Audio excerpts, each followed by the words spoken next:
السلام علیکم 9th class کے بچوں، امید کرتی ہوں آپ سب خیریت سے ہوں گے۔ آج ہم مرزا غالب کا آگے پڑھیں گے۔ بچوں، ہم لوگوں نے رمضان میں اس کے کچھ سوالات جوابات بھی کر لیے تھے اور اس کا آدھا حصہ بھی پڑھ لیا تھا۔ اب ہم باقی کا اس کا حصہ پڑھیں گے آج، باقی کا سبق، ٹھیک ہے، مرزا غالب کے اعداد و خصائل کا۔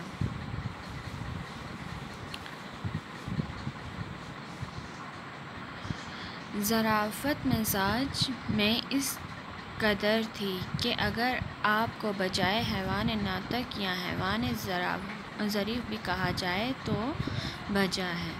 ایک دفعہ جب رمضان گزر چکا تو قلعے میں گئے۔ بادشاہ نے پوچھا، مرزا تم نے کتنے روزے رکھے؟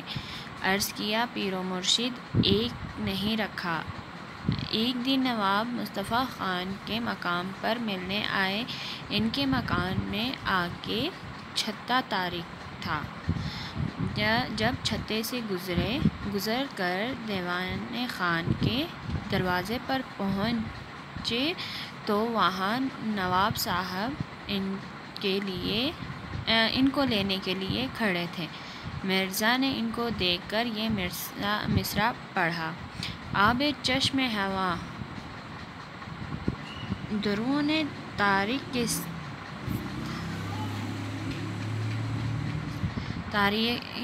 است۔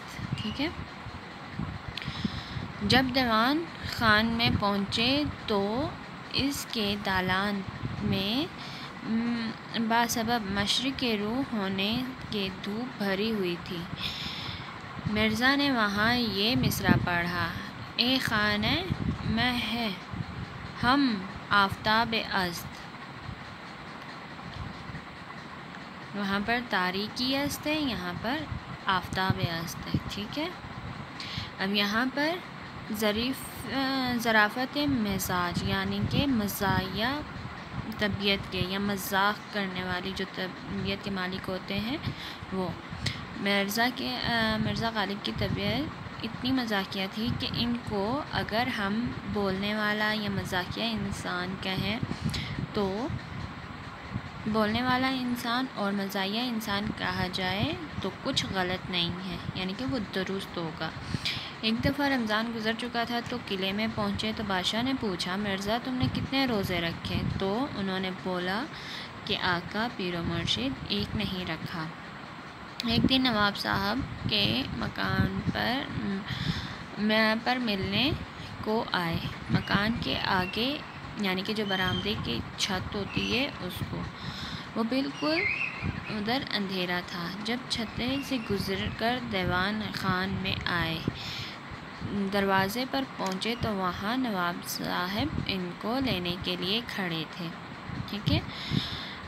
تو انہوں نے یہ مصرع پڑھا تھا۔ ٹھیک ہے۔ جب دیوان خان میں پہنچے تو اس کا دالان یعنی کہ لمبا کمرہ وہ مشرق کی طرف تھا اور ادھر سے دھوپ آنے کی دھوپ تھی تو دھوپ اس کمرے میں بھری ہوئی تھی۔ مرزا نے وہاں یہ مصرع پڑھا۔ ٹھیک ہے۔ آگے،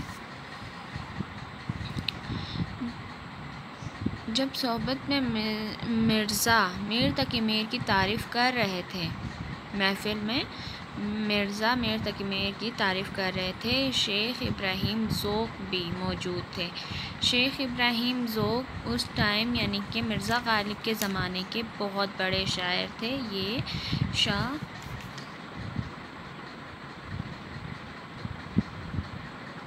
مظفر کے استاد بھی رہے۔ ٹھیک ہے۔ تو یہ اتنے بڑے شاعر تھے۔ انہوں نے سعود کو میر پر ترجیح دی۔ سودا کو میر پر ترجیح دی۔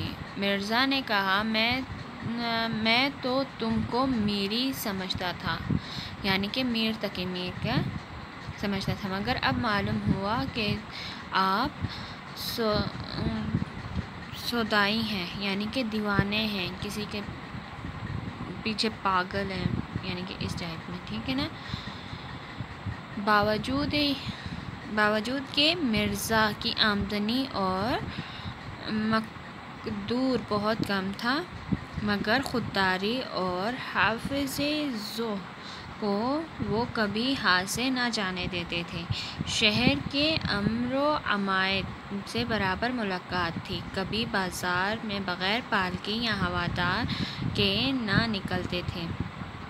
عمائدین شہر میں سے جو لوگ ان کے مکان پر آتے تھے یہ بھی ان کے مکان پر ضرور جاتے تھے۔ ایک روز کسی سے مل کر نواب مصطفیٰ خان مرحوم کے مقام پر آئے۔ میں بھی اس وقت وہیں موجود تھا۔ نواب صاحب نے کہا، آپ مکان سے سیدھے یہیں آئے ہیں یا کہیں اور بھی جانا ہوا تھا؟ مرزا صاحب نے کہا، مجھ کو فلاں صاحب کا ایک آنا دینا تھا، اول وہاں گیا تھا، وہاں سے یہاں آیا ہوں۔ ٹھیک ہے، یہاں پر کیا کہا گیا ہے، یعنی کہ مرزا کی آمدنی یعنی کہ جو ان کی تنخواہ تھی یا پیسے اور ان کی حیثیت بہت کم تھی، مگر ان میں غیرت اور رکھ رکھاؤ بہت زیادہ تھا۔ شہر کے بڑے بڑے لوگوں سے ان کی ملاقات ہوتی تھی۔ کبھی بازار میں وہ بغیر پالکی یعنی کہ جو ڈولی، اس ٹائم ڈولی یا گھوڑوں والی پالکی ہوتی تھی، ٹھیک ہے نا، اس میں وہ بیٹھ کر جاتے تھے۔ شہر یعنی کہ جو ان کے گھر پر آتے تھے لوگ ان سے ملنے کے لیے، بڑے یا چھوٹے، یہ بھی ان کے گھر لازمی جاتے تھے۔ ایک دفعہ ایسے ہی وہ کسی کے گھر مکان میں گئے تو وہاں سے نواب مصطفیٰ خان مرحوم کے مقام پر آئے تو انہوں نے پوچھا، نواب صاحب کہیں سے، یعنی کہ نواب صاحب نے پوچھا کہ آپ اپنے مکان سے سیدھا یہیں آئے ہیں یا کہیں اور بھی جانا تھا، جہاں گئے تھے؟ تو مرزا نے کہا، مجھے فلاں صاحب کو ایک آنا دینا تھا، اول کہ پہلے وہاں گیا تھا، وہاں سے یہاں آیا ہوں۔ جی بچوں، یہاں تک ہو گئی ہماری ریڈنگ، اب باقی ہم کل کریں گے، ٹھیک ہے؟ اپنا خیال رکھیے، اللہ حافظ۔